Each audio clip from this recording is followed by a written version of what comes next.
Hello out there in television land. How are you all doing? I'm up in the mountains of Beitar, where King Yair rules. The truth is, I meet so many people identifying with Ephraimite identity because of Yair. There's this big group in Germany that have people from like 20 different countries attached to them, and people from South Africa, from Australia, New Zealand, the States, people in the Caribbean, you name it. And because of what he's been writing, they ignited this sense of lost identity in them, and they connected to Ephraimite identity. But among all the different Ephraimites I meet, you know, this residue of anti-Semitism. And some of them would, if I just say that straight to your face, you say, "What? Are you crazy? I love the Jews. I love Judah." Yeah, but when you get down to the details, you know, devil's in the details, there's a lot of residue that they need to learn a lot of Torah from the way Judah understands the Torah, not from the way you would look in a laboratory or in a library controlled by the Catholic Church and the Protestant Church. And it helps heal from all of that. One of the things that bother me, I'm constantly, literally every day, saying to Jews, when they're saying, this is the Jews. And I said, this is the Hebrews that's spoken about in the book, or whatever the passage is. And so the word Hebrew, which was starting with the book of Exodus, is rendered Jews. In the Targum, you know, these are ancient translations from over 2,000 years ago. While in Genesis, it's still rendered the word Hebrew as Hebrew. Is that interesting? The situation has been commented on by numerous Targum Onkelos scholars, like En Adla, and that's from 1886, and Feld from 1888, and Lowenstein from 1854. That's Berkowitz.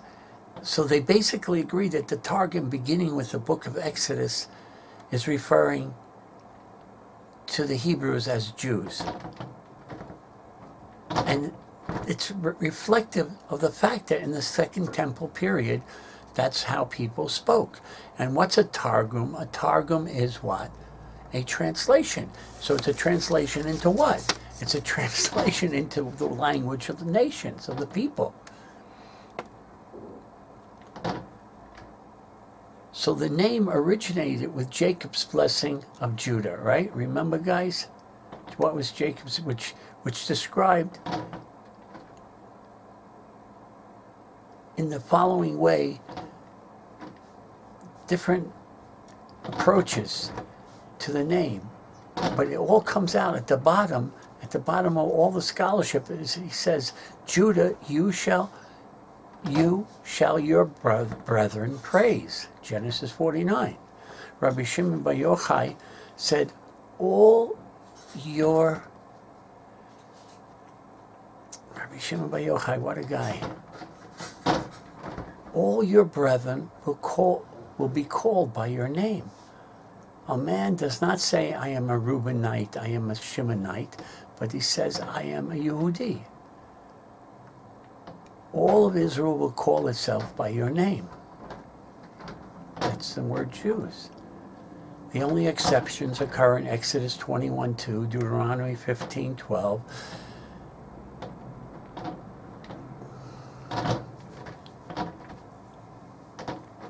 And you know why it occurs there in Jeremiah 34:9, because it's where the reference is into a Hebrew, is because it's talking about a Hebrew slave, male or female.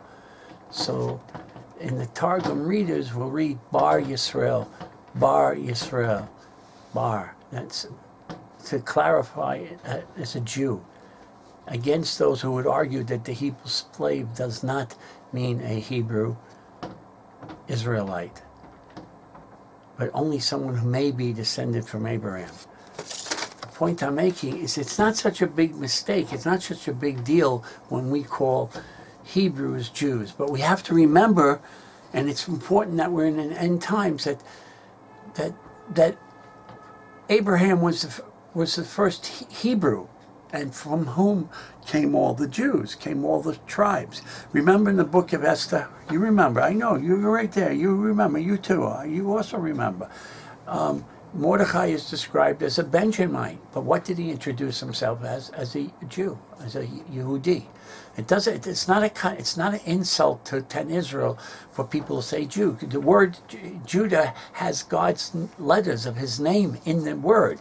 Judah is all about the word. It means thanksgiving. It means recognition of and gratitude for the good that we've experienced. It means praise. And that's like a genetic RNA, DNA code. All the tribes are supposed to have gratitude. All the tribes are supposed to be giving praise to God. So it's a general term, and it's not putting anyone down, but I still need to remind people of this, because without realizing it, they don't realize that the exile is ending and Ephraim is coming back. So it's important to make this stink that I make with all these people. It's important to bother them so that their heads start thinking, it's not just us, Judah, that's coming back, and people who will be converted into Judah, that we have this huge population that must come back as well. Anyhow, I just thought, as I was speaking, I was holding back and going to the details of the academic aspect of the Aramaic, but so I didn't want to overwhelm you guys. You heard of Oscar Strauss? Anybody? From the famous Strauss family, his relatives were killed on the Titanic. They said they're the ones that gave up their seat to younger people. It wasn't necessary because the boats could hold 80 big, strong men on them. But anyhow, that Strauss's brother didn't make it to the Titanic. All kinds of circumstances, they never reached it.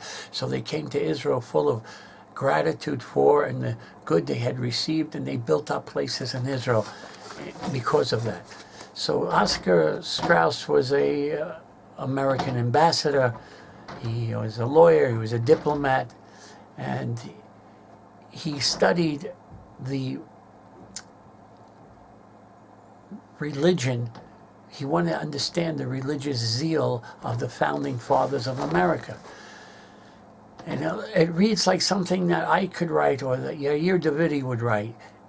When he pulls out all of that Hebrew Bible out of their mind shaft. And why are they attracted so much to the pure Hebrew Bible? In my opinion, is because they're pure Hebrews. It's in their DNA. So they were hearing things that's resonated in their heart and their soul, because their soul and heart is Hebrew. They are Ephraim. That's why you guys out there who are identifying it, because it's not just your imagination. It's real. So the Bible was to the founders of America, like the Puritans, not only their guide in religion, right?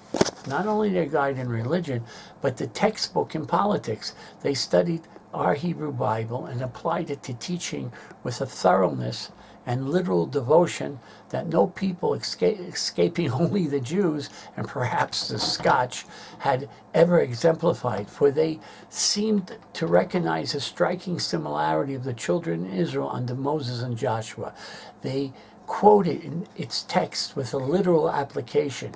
Their condition they characterize as Egyptian bondage under King James. They styled Pharaoh. They styled King James I as a Pharaoh, the ocean whose dangers and hardships their ancestors were driven to encounter. They spoke of the Red Sea. They likened their own numbers to that of the children of Israel, 3 million souls. America, in whose wilds they had come, was the wilderness, and in after days, Washington and Adams were frequently referred to as their Moses and their Joshua. their first conception of the form of American Union was a theocracy, the same form of government in all its essential characteristics and expressively modified thereafter as the children of Israel set up over the 12 tribes under the great lawyer and lawgiver Moses. The Puritans, especially the New England Puritans, evinced a greater preference for what? What do you think? Take your guess. Take a guess. What do you think they had a big preference for? Just take a guess. What do you think? For the Hebrew Bible, over than reading their own sacred texts that made them Christian.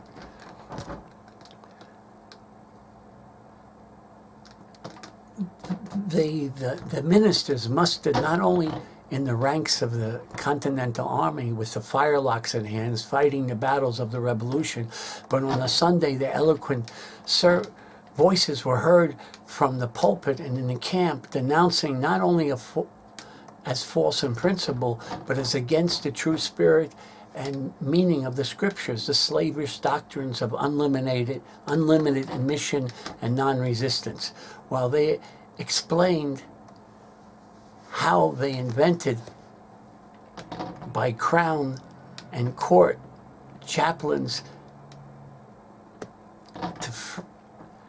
to shake up the tyrannical rulers they had faced. They pictured in glowing words the rise and fall of the Hebrew Commonwealth and read to their hearers again and again the warnings and admonitions of Samuel the prophet, and the references made to the prophets in the wrongs and injustice of kings, and consequently suffering of the people because of their rejecting God's established rule, the government of the people as it existed under Moses, Joshua, and the judges. And the Lord said unto Samuel, hearken unto the voice of the people and all that they say unto you, for they have not rejected thee, but they have rejected me, Samuel the prophet, and I should not rule over them. Because really Samuel was capable of ruling over them. He would have been a great king. Now therefore hearken unto their voice, howbeit yet protest solemnly unto them, and show them the manner of the king that shall reign over them. These and similar passages were taken as texts for the political theological sermons that were heard on Sunday after Sunday throughout all of New England. I would call that a directional proof of their bloodline coming from our own 10 tribes. He knows our weaknesses before we started. He knows he's going to get imperfected and not yet perfected workers out there. So it doesn't matter if someone has a gripe against somebody. I have a gripe against this fellow in the Dutch Reformed Church, but he's moving Ephraimites towards us. They have a gripe against me and some South American and South African congregation, but we're on the same team. What unites us is more important than what divides us, and we're all united by one God and His words. So that should give us we're alive, we're still kicking, and being alive should be a source of hope, and a hope should cause joy. And I thank you for your time in listening to these things. I have a lot more to say, but I'll let you get back to the other videos that Yair has produced with tremendous devotion, scholarship, and love for you all.